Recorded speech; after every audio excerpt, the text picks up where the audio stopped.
Hello, 大家好。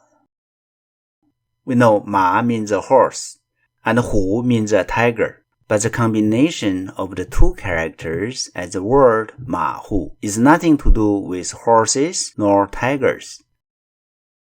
Simply because 马虎 means careless or carelessly, depending on the situation or context. For example, 请不要马虎。请 means please, 不要 means don't, 马虎 means careless.